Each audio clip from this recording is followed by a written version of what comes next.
Hi everyone, I'll be showing you a simple tutorial on how to use Gimp. The project that we're going to be doing today is just to make a simple poster to commemorate the Seattle Mariners ending their 21-year playoff drought. So without further ado, let's get started.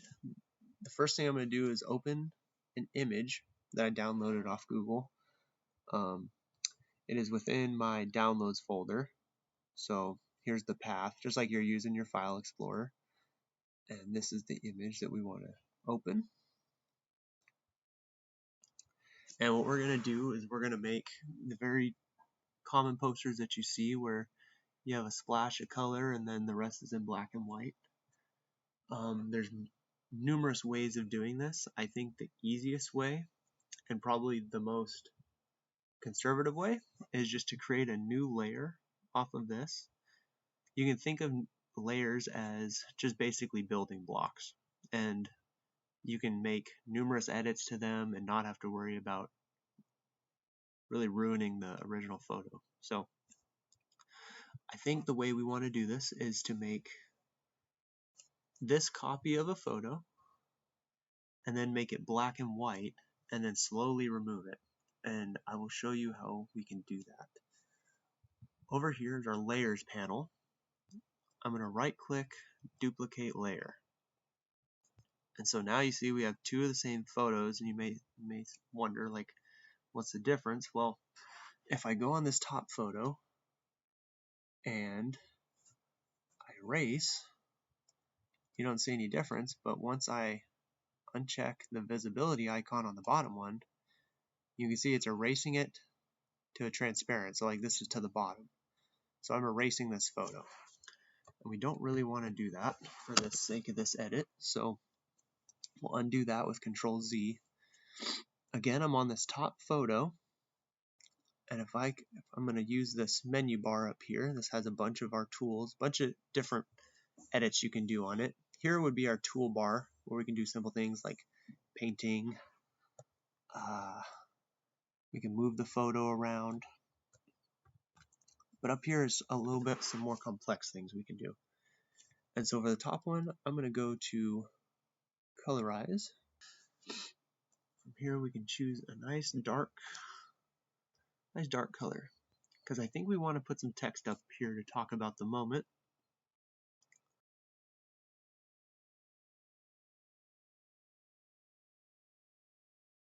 We'll say okay to that, okay to this. And now this top layer is black and white while this bottom one is color. So if I click this button, which no longer shows this layer, you can see it's perfectly in color. And as I showed you before, we can erase. We can now erase this top layer and show some color. And so just using the tool to go around would be very, very tedious and very error prone. One of the things we can do is use this free select tool. And with this, I can zoom in and start doing edits. So I'll get him all shaped up and then I'll come back to you.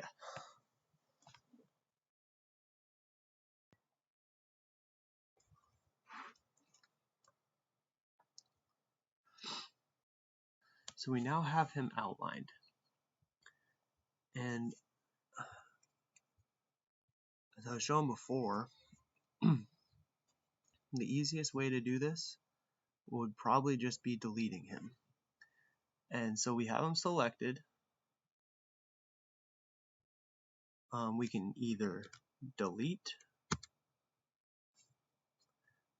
We had the option of, let me just undo that. We have the option of erasing, because within our selection, whatever edits we do will stay within it. So when we have something selected, we can use a paintbrush, we can use the bucket, we can use this. And so here's another option. I personally, in this scenario, would just hit delete, and that way I know that everything is gone out of there. And so To unselect, we can, nice little tip is Control Shift A is unselecting. And so just like that, and that didn't take very long, we now have the black and white photo with the pop of color. So let's go ahead and work on our text. Up here in our toolbox, we have the text tool. I can create a box here and start typing. We have hello in there, but as you can see, this puts a new layer down, which is great because that means that we can just move this thing around. So let me throw in the text that I had for this.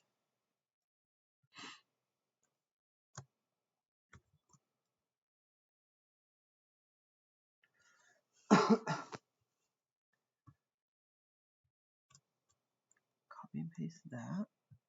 I'm gonna Control A to select all of it, and let's bring the text down a little bit. We don't want it that big.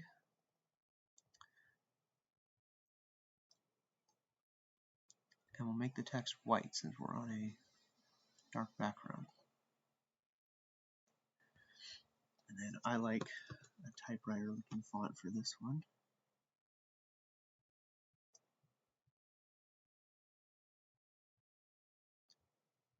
Let's make this slightly bigger.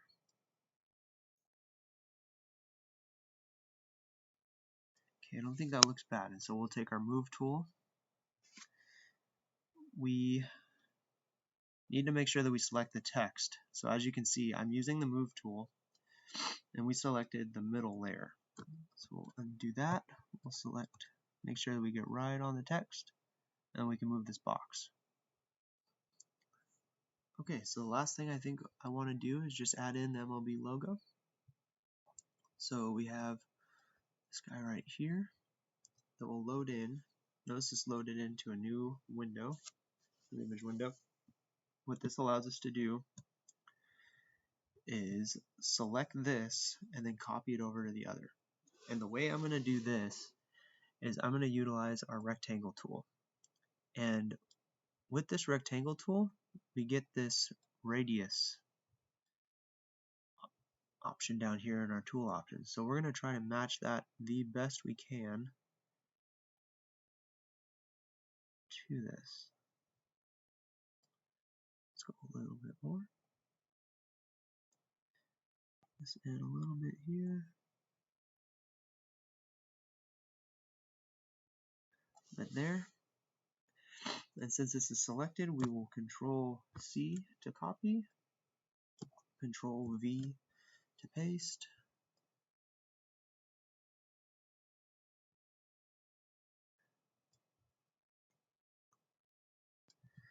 This is come into this file as a floating selection. What we want to do is say to new layer,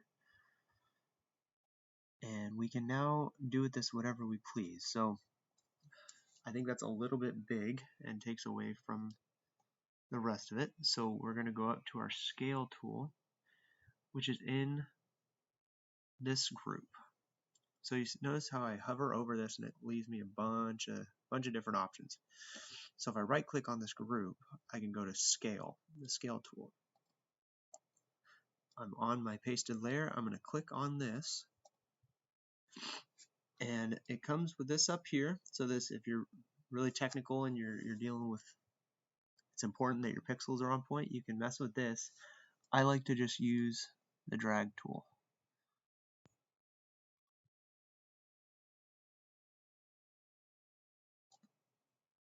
And I think we'll be fine.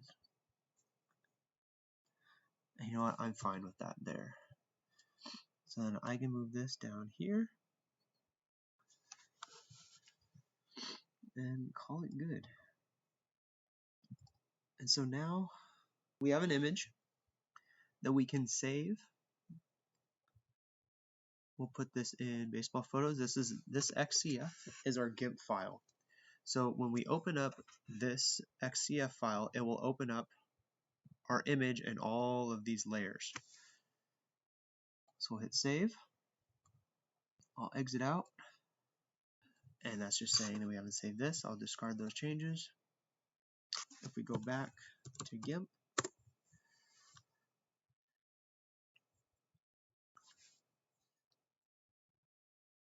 I'm going to go to File, Open, and I want to open up that XCF, which is in my baseball photos, Seattle walk-off XCF.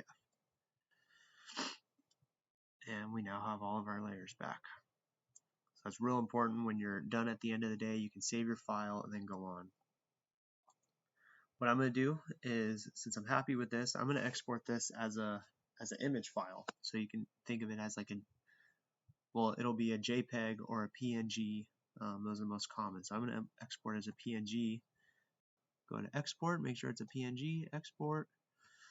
It's going to ask you for these, our compression level. The higher the compression level, the smaller the file will be, but the more artifacts will be. So the lower you go, the bigger, the bigger the file is going to be. The file might be pretty large, but it'll be better quality. So let's go down to a 2.